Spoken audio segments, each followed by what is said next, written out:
Honey trap ಅರ್ಜಿಯನ್ನ ವಜಾಗೊಳಿಸಿದೆ supreme court. ಹನಿ ಟ್ರ್ಯಾಪ್ಗೆ ಸಿಬಿಐಗೆ ಕೋರಿದ್ದಂತಹ ಅರ್ಜಿ ಇದು ಈಗ ವಜಾ ಆಗಿದೆ.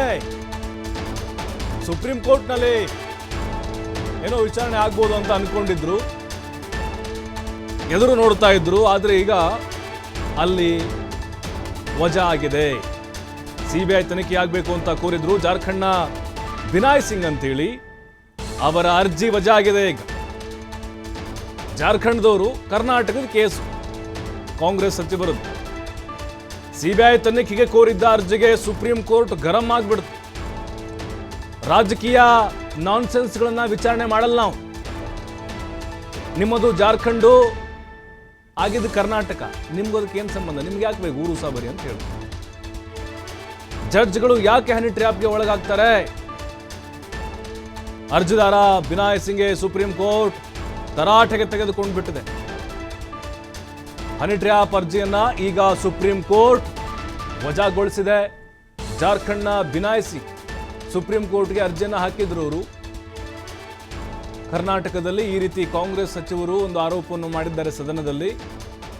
ಅಲ್ಲಿ ತನಿಖೆಗೆ ಅವರು ಕೊಡ್ತಾ ಇಲ್ಲ, ಸರ್ಕಾರ ಇದನ್ನು ಮೀನಾಮೇಷ ಮಾಡ್ತಾ ಇದೆ. ಸುಪ್ರೀಂ ಕೋರ್ಟ್ ಇದರ ಬಗ್ಗೆ ಏನಾದರೂ ಒಂದು ಆದೇಶವನ್ನು ಕೊಡಬೇಕು, ತನಿಖೆ ಕೊಡಬೇಕು, ಸಿಬಿಐ ಮಾಡಬೇಕು ತನಿಖೆ ಅಂತ. ಹಾಗಾಗಿ ಅವರಿಗೆ ಮುಖಭಂಗ ಆಗಿದೆ. ಈಗ ಸುಪ್ರೀಂ ಕೋರ್ಟ್ ಉಗಿದಿದೆ ಅವರಿಗೆ. ನಿಮ್ಮದು ಜಾರ್ಖಂಡು ಕೇಸು, ರಾಜಣ್ಣ ಕರ್ನಾಟಕ, ನಿಮ್ಗೆ ಅದಕ್ಕೆ ಏನು ಸಂಬಂಧ? ನಾನ್ಸೆನ್ಸ್, ಗೊತ್ತಾಗಲ್ಲ ನಿಮಗೆ?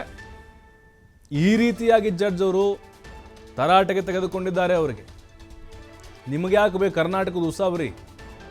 ಅವ್ರು ಬಗೆಹರಿಸ್ಕೊಳ್ತಾರೆ ಬಿಡಿ. ಅಲ್ಲಿ ಕಾನೂನು ಇಲ್ವಾ? ಅಲ್ಲೇನು ಪೊಲೀಸ್ ಸ್ಟೇಷನ್ಗಳಿಲ್ವಾ? ಅಲ್ಲಿ ಕೋರ್ಟು ಕಚೇರಿ ಇಲ್ವಾ? ಅಲ್ಲಿ ಬಗೆಹರಿಯುತ್ತೆ ಬಿಡಿ, ನಿಮ್ಗೆ ಯಾಕೆ ಬೇಕದು? ಈ ರೀತಿಯ ಹೀಗೆ ಹೇಳಿದ್ದು ಸುಪ್ರೀಂ ಕೋರ್ಟ್. ಯಾಕೆಂದರೆ ಈ ಬಿನಾಯ್ ಸಿಂಗ್ ಇದ್ದಾರಲ್ವ, ಹಿಂದೊಂದು ಕೇಸ್ದು ಸುಪ್ರೀಂ ಕೋರ್ಟ್ನಲ್ಲಿ ಫೈಟ್ ಮಾಡಿದ್ರು ಅವರು. ಆ ಒಂದು ಕೇಸು ವಿಚಾರಣೆಗೆ ಬಂದಿತ್ತು. ಹಾಗಾಗಿನೇ ಎಲ್ಲರೂ ಅಂದ್ಕೊಂಡಿದ್ರು, ಓ ಸುಪ್ರೀಂ ಕೋರ್ಟ್ನಲ್ಲಿ ಕರ್ನಾಟಕದ ಸಚಿವರ ಹನಿ ಟ್ರ್ಯಾಪ್ ಯತ್ನದ ಪ್ರಕರಣ ವಿಚಾರಣೆಯನ್ನು ಕೈಗೆತ್ತಿಕೊಳ್ಬೋದು ಅಂತ. ಕೆಲವೊಬ್ಬರಿಗೆ ಆಲ್ರೆಡಿ ಢವಢವ ಕೂಡ ಶುರುವಾಗಿತ್ತು. ಈಗ ಸುಪ್ರೀಂ ಕೋರ್ಟ್ ಅರ್ಜಿಯನ್ನು ವಜಾಗೊಳಿಸಿದೆ. ನಾನ್ಸೆನ್ಸ್ ಇವೆಲ್ಲವೂ ಕೂಡ ಅಂತ ಹೇಳಿದೆ. ಹಾಗೆ ಅನಿಸ್ತಾ ಇದೆ ಅಲ್ವಾ? ಅಲ್ಲ, ಜಾರ್ಖಂಡ್ ವ್ಯಕ್ತಿ ಕರ್ನಾಟಕದ ಮ್ಯಾಟ್ರು ಅಲ್ಲಿ ಸುಪ್ರೀಂ ಕೋರ್ಟ್ಗೆ ಅರ್ಜಿಯನ್ನು ಹಾಕ್ತಾರೆ ಅಂತ ಹೇಳಿದ್ರೆ ಸರ್ಕಾರನೇ ತಲೆ ಕೆಡಿಸ್ಕೊಳ್ತಾ ಇಲ್ಲ, ಸಚಿವರೇ ಇನ್ನೂ ಅದನ್ನು ಗಂಭೀರವಾಗಿ ತೆಗೆದುಕೊಂಡಿಲ್ಲ.